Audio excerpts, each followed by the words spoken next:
Монгол улс банкны ажилтнанд тавигдах суурь шаардлагын жишгийг нэвтрүүллээ. 2020 оны 12 дугаар сард Монгол банк, Монголын банкны холбоо, холбооны бүгд найрамдах гэрмэн улсын Эшберкас банкны Монгол тагсан хамтран ажиллах гэрээ байгуулж, Монгол улсын банкны салбарт ажиллах ажилтнуудад тавигдах нэгдсэн суурь шаардлагыг бий болгож, арилжааны банкудаар мөрдүүлэх зорилготой хөтөлбөрийг эхлүүлсэн. Уг хөтөлбөрийн хүрээнд банкны салбар нэгдсэн байдлаар ажилтнуудад тавих суурь шаардлагын жишгтэй болж байгаа юм. Өөрөөр хэлбэл банкнд ажилд орж буй шинэ ажилтан нь боловсролын зэрэгээс үл хамааран ажиллах хугацаанд 9 сарын турш онол практик хөсөлсөн сургалтанд хамрагдаж батламж авах юм а. Энэхүү батламж нь тухайн ажилтны хувьд ирээдүйд өөр банкнд шилжин орсон ч хүлээн зөвшөөрөгдөхүйц мэрэгчлийн сертификат баримт болох юм а.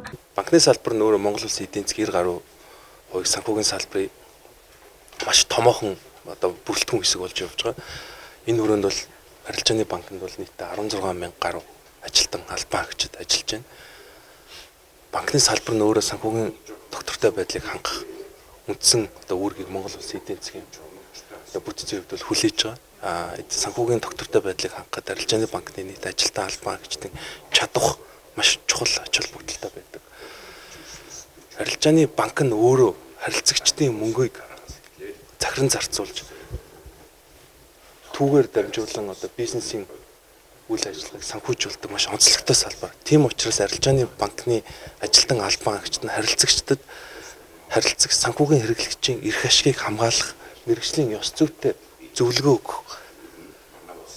Арилжааны банкны салбарынхаа үйл ажиллагааг харилцагчдаа илүү өргөн хүрээтэй, зөв зүйтэй ойлгуулах ач холбогдолтой шаардлагатай байдаг. Тийм учраас арилжааны банкны ажилтан албан хаагчдын суурь стандарт шаардлагууд ямар байх ёстой вэ гэдэг дээр Монгол банк, Монголын банкны холбоо, Эшберкас банкны Монгол дахь сангийн суурин төлөөлөгчийн газар хамтраад арилжааны банкнд ажиллаж байгаа албан хаагчдын суурь жишг стандартыг тогтоосон журмыг бол Монгол банкны ерөнхийлөгчөөр бол баталж 2022 оны 1-р сараас эхэлж мөрдүүлэхээр бол тогтлоо.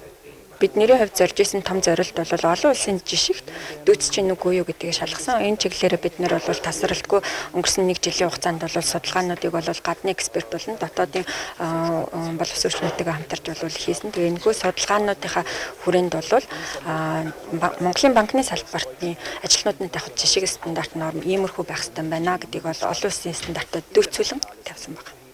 Энэ сургалтанд бол бүгд хамрагдана. Шинэ хуучингүй тэгээ хамрагдаад сертификат авна.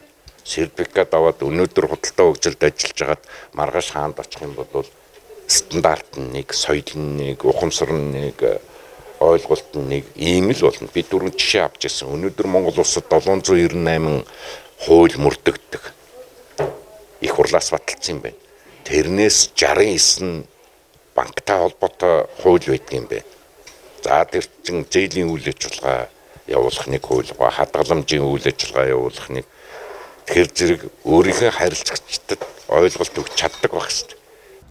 Энэхүү сургалтыг эх оноос эхлэн хэрэгжүүлэх юм байна.